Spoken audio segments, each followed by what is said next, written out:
Halo teman-teman semua, apa kabar nih? Balik lagi di Kempod, Kapoteker mengoceh di podcast episode keempat. Yeay!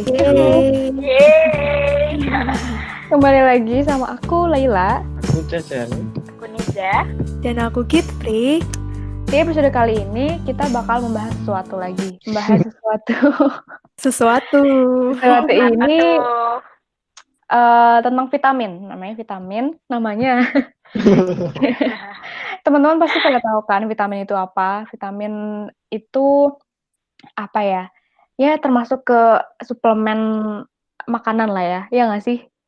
Iya, salah satu zat pembangun tubuh lah. Zat pengatur. Iya, zat pengatur. Oke. Apalagi di era pandemi sekarang kan, ketika tubuh kita tuh perlu di-boost lagi imunnya kan untuk mencegah dari penyakit COVID, salah satunya dengan vitamin.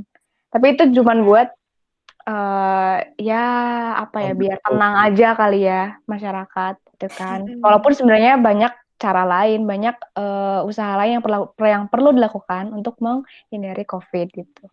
Oke, dari vitamin itu sendiri, vitamin tuh dapatnya dari mana sih? Adanya di mana vitamin tuh?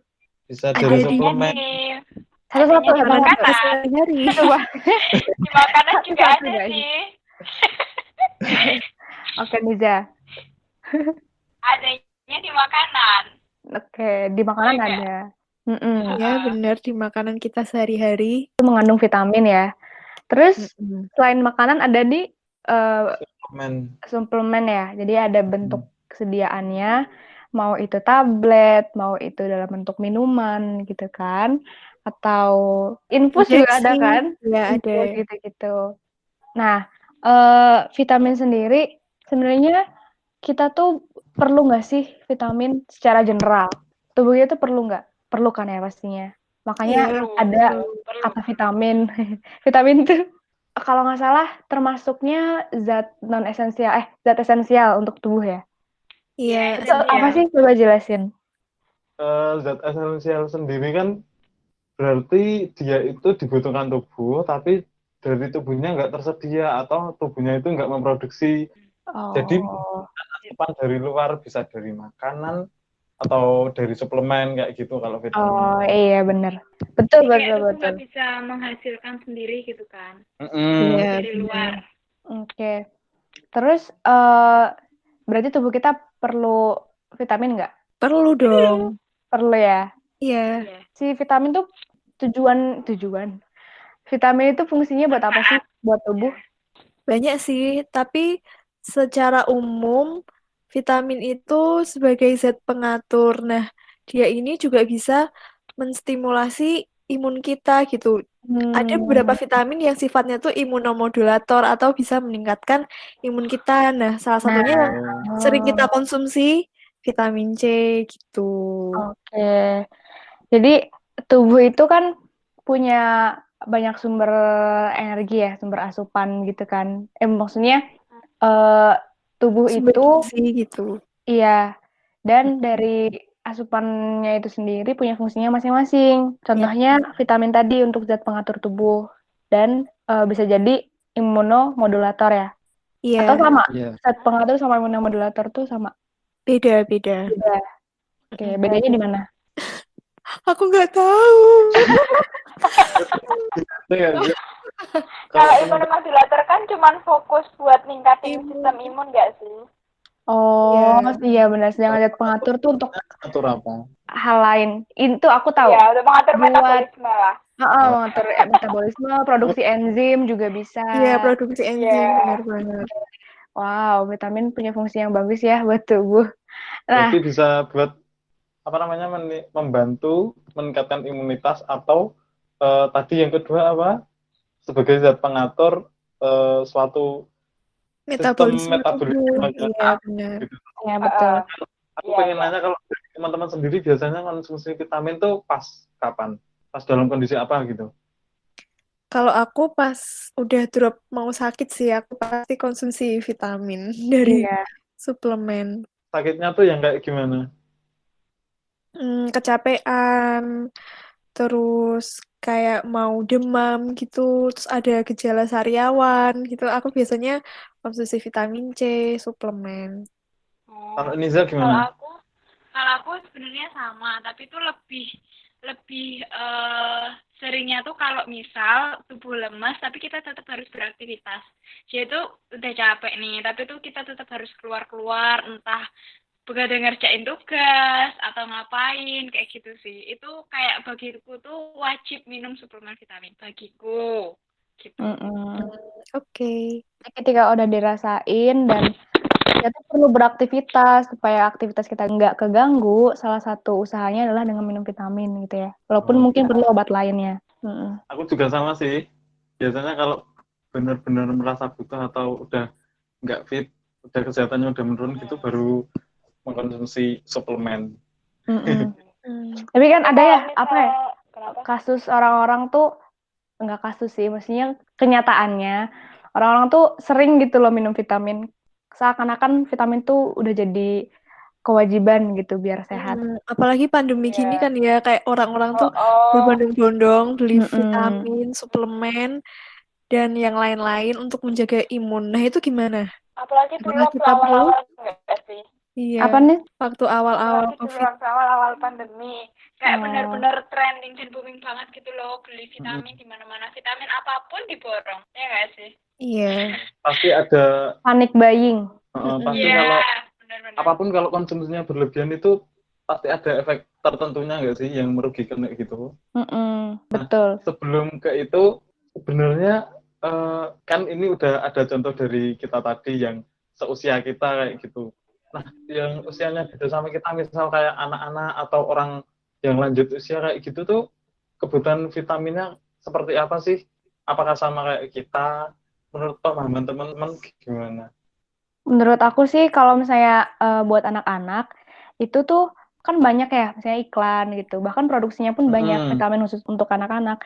Itu karena waktu masih anak-anak, sistem imunnya tuh belum terbentuk sebagus orang dewasa gitu. Iya, belum Jadi stabil ketika semakin dewasa, sistem imun kita tuh semakin terlatih, semakin apa ya, pertahanannya terhadap penyakit-penyakit juga semakin nggak asing lagi gitu kan. Sedangkan waktu masih kecil, tahan banting sedangkan tahan banting kan istilahnya. Sedangkan waktu kecil ya belum terpapar banyak hal. Jadinya salah satu usaha untuk menjaga sistem imunnya adalah dengan minum vitamin gitu sih menurut aku. Kalau yang di anak kecil tadi kan karena imunitasnya belum optimum gitu ya. Kalau yang di usia kita karena kita mengalami kondisi-kondisi tertentu yang membutuhkan vitamin itu tadi. Misal kesehatannya menurun. Terus kalau yang orang lanjut usia gimana? Apakah butuh lebih banyak atau justru nggak butuh karena udah matang gitu usianya? Sebenarnya kalau usia lanjut malah butuh ya, contohnya aja.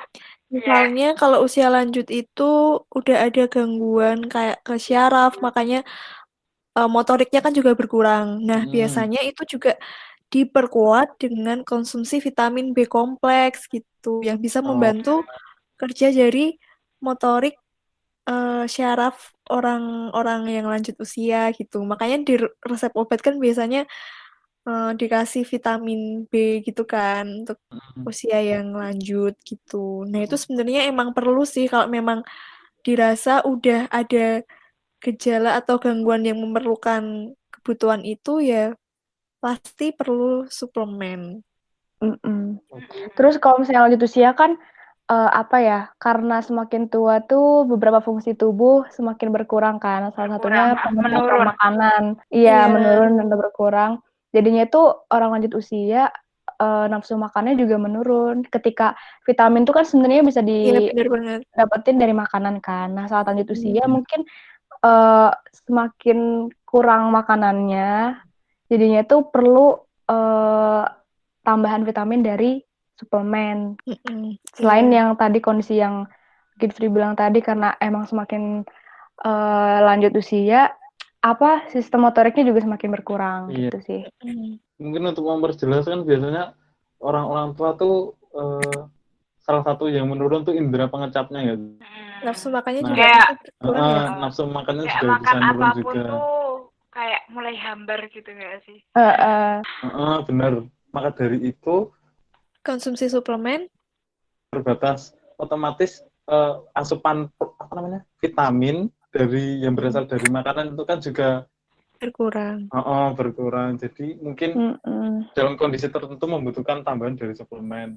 Nah, aku punya pertanyaan terkait usia lagi nih. Apa tuh? Apa tuh? Kan ada produk-produk vitamin yang warna-warni itu yang buat anak-anak rasa-rasa itu toh. Nah, itu kan tadi kayak emang ditujukan buat anak-anak karena anak-anak tadi imunitasnya masih belum optimum.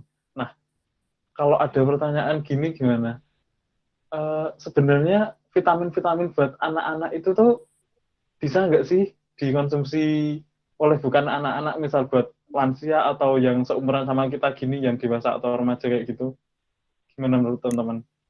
Pastinya bisa dong, tapi Bisa. kembali lagi, Boleh. apakah dosisnya efektif untuk setiap umur? Nah, gitu. Karena setiap umur pasti punya berat badan yang beda, terus luas permukaan tubuh yang beda juga kan. Sistem Semuanya juga beda. Iya, metabolismenya juga beda. Dan nggak bisa dipungkiri semakin umurnya dewasa, sistemnya juga semakin kompleks dan kebutuhannya semakin banyak. Jadi takutnya ketika orang dewasa minum dosis anak-anak malah nggak efektif, nggak cukup gitu kan. Iya. Apakah sederhananya bisa dibilang gini, kalau misalkan dosis anak-anak tuh misalkan aja 5 mg ya dalam satu tablet, tapi ini nggak mungkin kayak gitu. Ini cuma contoh aja. Misalkan yang punya anak-anak tuh dosisnya satu tablet tuh 5 mg, dan yang remaja atau dewasa atau lanjut usia tuh satu tablet 10 mg. Apakah bisa yang bukan anak-anak tadi mengkonsumsi vitamin punyanya anak-anak tapi 2 tablet gitu? Gimana Bisa menurut aja. teman-teman? Bisa. Tapi mungkin efeknya biasanya kalau anak kan ada pemanisnya tuh, yang bisa buat anak-anak itu merasa nyaman, suka minum suplemen vitamin. Nah, kalau Ada dikonsumsi sama perasa-perasanya. orang dewasa yang biasanya nih udah ada penyakit lain, misalnya diabetes. Nah, itu apakah suplemen yang ada pemanisnya itu ya ada efek sampingnya enggak gitu. Itu Berarti sih yang perlu perlu diperhatikan. Nah, terus kalau dibalik, yang anak-anak mengkonsumsi vitamin yang diproduksi buat orang-orang dewasa, remaja atau lansia gimana? Yang pertama dosisnya bisa terlalu tinggi buat anak-anak dan itu nggak efektif karena nanti akhirnya vitaminnya juga dibuang karena vitamin itu nggak dipakai, nggak disimpan secara jangka panjangnya nggak sih? Gini, jadi kalau misalnya vitamin buat orang dewasa itu punya dosisnya sendiri dan bentuknya pun berbeda. Sedangkan buat anak-anak kan khusus, nggak serta-merta tablet gitu kan. Biasanya dalam bentuk gambar gitu-gitu. Sebenarnya bisa, tapi ya kurang tepat aja gitu. Ada yang lebih baik gitu kan. Nggak tepat karena pertama dosis, terus yang kedua bentuk sediaannya juga nggak tepat gitu buat anak-anak.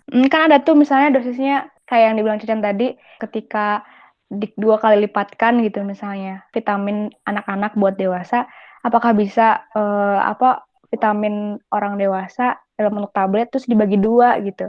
Itu juga kan nggak efektif kan? Iya, aku pernah tahu gak sih? Gimana tuh? Jadi tuh waktu itu adikku kan beli, aku sebut merek ya, Imbus lah. Di apotik. Nah, di apotik beli, udah minta yang versi anak-anak, tapi nggak tahu ya, waktu itu kayaknya pokoknya yang jaga bukan apotekernya gitu lah. Terus habis itu dikasihlah imbus dewasa, sedangkan adikku kan masih anak-anak. Akhirnya dibagi 2 tuh kayak tabletnya tuh susah gitu loh buat dibagi. Kayak ada lapisannya tuh susah banget gitu lah pokoknya. Akhirnya ya nggak efektif gitu, baginya nggak sempurna, kayak gitu lah. Jadi kalau ada yang praktis, ada pilihan yang buat anak-anak, kenapa nggak pakai yang anak-anak gitu, lebih baik. Ya tuh sebenarnya udah disetting, udah diatur sesuai tujuannya masing-masing loh. Jadi kalau buat dewasa ya ntar sediaannya diatur buat dewasa. Benar-benar. Jadi kita menyesuaikan dengan fungsinya masing-masing gitulah ya. Disarankan begitu. Oke. Berarti kesimpulannya kalau misalnya ditanya kita tuh perlu nggak sih minum suplemen vitamin? Perlu ketika ada kondisi khusus. Iya. Kayak misal daya tahannya udah kerasa turun, terus udah ada gejala-gejala yang mungkin mengganggu aktivitas. Nah, itu baru kita bisa Iya. mengonsumsi suplemen. Tambahannya kalau misalnya buat anak kecil gitu kan, sama buat lanjut usia juga mereka perlu untuk minum suplemen vitamin dengan kondisinya masing-masing gitu. Iya, perlu, tapi di sini bukan wajib ya. Maksudnya Iya, konsumsi suplemen itu ya disarankan pada kondisi tertentu, tapi ya nggak wajib juga gitu. iya, bener sih. Nah, tadi kan udah bahas tentang perlu atau enggaknya vitamin nih. Sekarang gimana sih cara mengonsumsi vitamin yang baik dan benar ketika kita udah punya nih vitamin, udah beli suplemen vitamin? Apakah langsung asal minum gitu? Nggak mungkin gitu kan? Kalau aku pasti harus membiasakan ya, ini kita semua harus baca kemasan. Jadi cara penggunaannya gimana gitu. Karena pasti setiap pabrik farmasi itu punya formulasi dan cara penggunaan yang udah diatur gitu. Nah, jadi pertama kita harus cek cara penggunaannya. Atau bisa kita tanyain aja ke, saya beli di apotek, Apoteker. nanti kita tanya ke apoteker, atau saat diresepkan oleh dokter, kita tanya ke dokter baiknya diminumnya gimana. Itu sih. Kenapa sih kok perlu memperhatikan cara minum? Nah, ini Ya. pertanyaan bagus nih. Emangnya kenapa kalau diminum bersama makanan atau sebelum makan atau sesudah makan?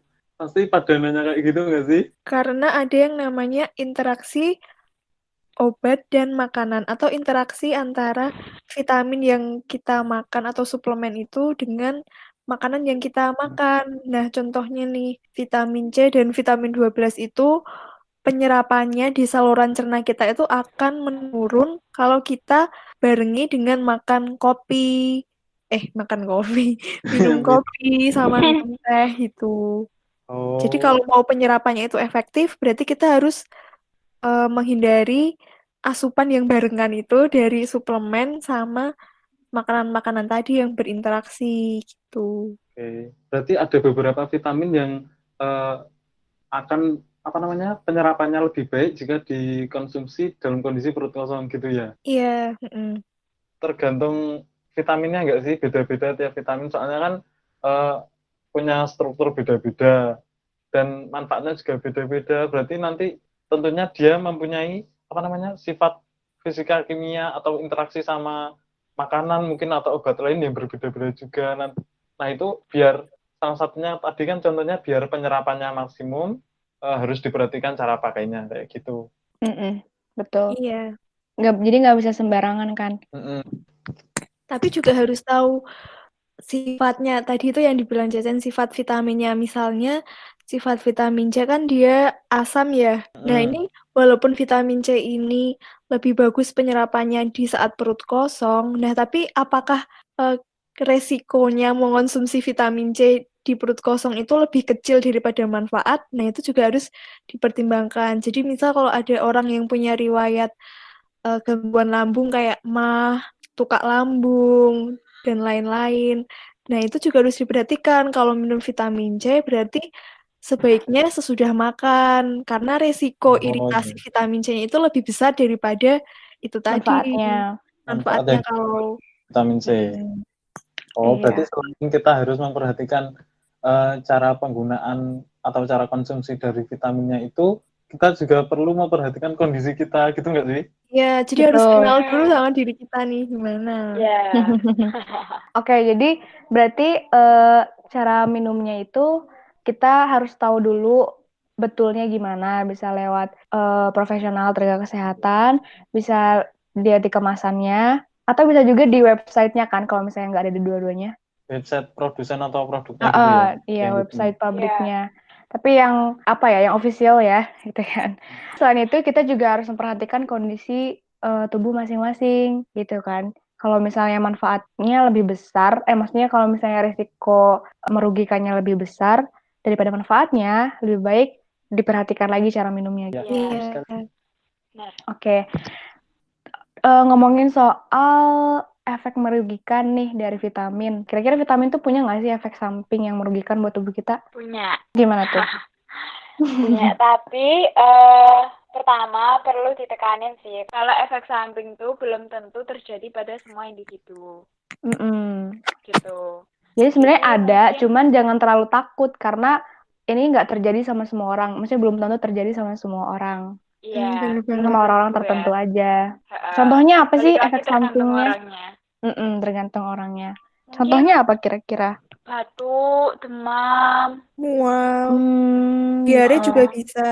sakit perut yang tadi yang vitamin C ya bisa ya? Bener, sakit perut. Iya, bisa. Nyeri lambung gitu. Terus kapan efek samping itu muncul? Kalau ada kondisi tertentu sih, misal setiap orang kan punya alergi yang beda-beda. Nah, siapa tahu orang itu toleransi terhadap vitamin yang dosisnya tinggi itu Kurang gitu ya, gimana sih katanya? lemah. Toleransinya lemah. Jadi walaupun dosisnya segitu normal untuk orang lain, tapi buat dia malah merugikan gitu kan? Jadi malah timbul reaksi alergi gitu. Nah, itu ada juga Hmm, orang yang timbul reaksi alergi karena konsumsi vitamin yang berlebihan gitu. iya benar. Ngomongin soal konsumsi vitamin yang berlebihan, gimana pendapat kalian soal orang yang merasa butuh banget vitamin, padahal dia nggak apa-apa, cuman karena sugesti aja kali ya. Contohnya pas pandemi gini. Jadi dia tuh minum vitamin terus setiap hari gitu. Padahal mungkin sebenarnya nggak terlalu butuh. Menurut kalian gimana? Kalau menurutku ya, tadi kan pertanyaannya mengkonsumsi vitamin setiap hari. Mm-mm. Nah itu nggak apa-apa, nggak masalah. Hmm, Vitamin ada dua atau sumbernya. Dan tadi udah suplemen, disampaikan. maksudku suplemen. Oh, Iya, kalau suplemen, kalau dari makanan kan nggak apa-apa. kemungkinan tidak ada efek sampingnya, gitu kan. Ya, Beda lagi kalau kita memenuhi asupan vitamin dari dengan suplemen, mm-mm. itu memungkinkan ada efek sampingnya tadi. Apalagi kalau minumnya yang kayak terus-terusan gitu setiap hari, terus dalam jangka gitu, jangka pasti panjang. ada dampaknya gitu. Sesuatu yang berlebihan itu tidak baik ya. Iya, itu yang Segala perlu sesuatu digarisbawahi. perlu digarisbawahi. Contoh lagi nih, kan suka ada tuh kuli bangunan atau bahkan simpel pekerja gitu kan. Mereka tuh suka doping gitu loh pakai vitamin. Kalau misalnya sebut merek mah Krating Deng lah atau Extra Jangan Joss. sebut merek. Oh jangan ya. Enggak apa-apa. Minuman beralkohol Tujuannya jangan vitamin. Iya kan yang Jangan vitamin. kan apa ya, masyarakat di luar sana sering konsumsi itu pertama. Terus taunya produk-produk itu tuh punya vitamin. Jadi mereka ngerasa, oh dengan mengonsumsi ini jadi lebih fit lagi, jadi lebih kuat lagi untuk bekerja gitu kan. Walaupun memang sediaan-sediaan itu punya komposisi lain selain vitamin, yang mungkin komposisi itulah yang bikin mereka menjadi lebih fit gitu. Mungkin yang penting nggak tiap hari gitu sih. Bukan dipakai buat doping. Kalau buat minum sesekali kayaknya nggak apa-apa deh. Iya, nggak apa-apa. Tapi kalau misalnya berlebihan lagi Sampai kayak buat tadi doping sampai gitu. terus-menerus, itu malah nantinya jadi pengen apa ya, kayak butuh terus gitu kan jadinya nantinya. Iya, nanti Semuanya malah mah nggak ketergantungan lah, tubuh. ya kan. Kalau doping itu berarti dia minumnya sebelum melakukan aktivitas gitu ya? Bisa sih pas lagi melakukan aktivitas. Ya maksudku Cuman nggak diminum setelah muncul gejala-gejala yang iya bener. turun kesehatannya gitu loh. Dari situ aja purpose-nya udah salah ya. Iya. Kalau sepahamku ya, lebih baik tuh mengkonsumsi vitamin tambahan, dalam hal ini yang kumaksud tuh suplemen. Itu tuh lebih baik dikonsumsi ketika tubuh kita sudah menunjukkan gejala-gejala kesehatannya udah menurun gitu loh. Soalnya kan proses tubuh dalam memunculkan gejala itu tuh normal. Itu tuh gimana ya? Proses metabolisme atau proses dari tubuh kita sendiri memunculkan rasa lelah atau nggak enak badan itu tuh normal sebenarnya. Tapi mungkin kalau efeknya berlebihan, nah itu perlu diatasi. Gejalanya muncul berlebihan gitu ya, sampai mengganggu aktivitas. Sampai menurunkan produktivitas gitu. Tapi jangan dikit-dikit minum vitamin gitu ya. Soalnya kalau kita tujuannya buat pencegahan, ya atau bisa dibilang kita konsumsi vitamin dulu buat jaga-jaga biar nanti nggak lelah, nggak terlalu drop kayak gitu. Dari beberapa artikel yang aku baca tuh justru kan kita niatnya jaga-jaga ya, nanti efeknya terlalu parah gitu, lelahnya sampai Mengganggu. sampai mengganggu. Nah, dengan adanya asupan vitamin terlebih dahulu itu nanti kan jadinya proses alami tubuh untuk memunculkan rasa lelah atau rasa nggak enak badan itu tuh jadi nggak berjalan dengan semestinya gitu loh. Sistem metabolismenya jadi terganggu gitu loh dengan adanya vitamin yang dikonsumsi lebih dulu sebelum melakukan aktivitas yang berat gitu. Berarti tidak disarankan ya untuk mengkonsumsi vitamin sebelum melakukan aktivitas yang melelahkan gitu kan? Maksudku memberi asupan vitamin sebelum kita beraktivitas, ya benar kita niatnya jaga-jaga itu baik, tapi kan itu belum tentu kita membutuhkan gitu loh. Ada tanpa vitamin tadi kita sudah nggak bermasalah jika melakukan aktivitas yang berat tadi. Istilah gambarnya gini deh, tubuh kita jadi terbiasa manja, paham nggak? Manja karena vitamin. Manja karena vitamin, jadi beberapa proses yang seharusnya alami nggak berjalan gitu loh, jadi terganggu proses metabolismenya. Makanya benar-benar. Kalau ingin meringankan kondisi-kondisi tubuh yang menurun kayak gitu, lebih baik kita perbaiki di pola makan, terus pola istirahatnya. Benar-benar. Terus kalau memang baru muncul gejala-gejala yang kesehatannya menurun tadi, nah itu baru monggo kalau mau. Di situ vitamin bisa bekerja secara efektif kan, kalau misalnya emang metabolismenya lagi turun, betul. Jadinya tepat sasaran gitu kan, kalau misalnya vitaminnya sebelum beraktivitas yang melelahkan mah belum tepat sasaran, jadinya tidak disarankan. Oke. Berarti kesimpulannya adalah vitamin juga kalau misalnya penggunaannya salah, itu bisa menimbulkan efek yang tidak diinginkan untuk tubuh gitu kan. Iya, benar sekali. Dengan beberapa efek samping yang sudah disebutkan tadi dan beberapa contoh penggunaan vitamin yang belum tepat dan tidak disarankan gitu. Oke, kayaknya podcast kali ini cukup segitu ya. Udah banyak banget bahasannya. Kalau misalnya mau disimpulin dari awal, vitamin itu secara general, mestinya kalau misalnya diambilnya dari makanan itu penting, perlu gitu kan.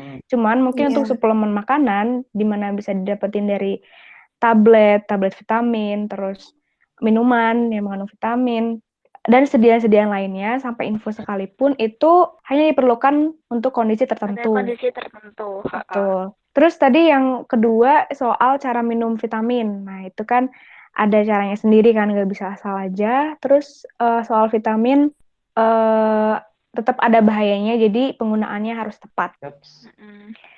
Oke, sekian podcast Kempod episode keempat. Kalau misalnya ada kritik dan saran, boleh banget ke DM kita di @kepoteker_.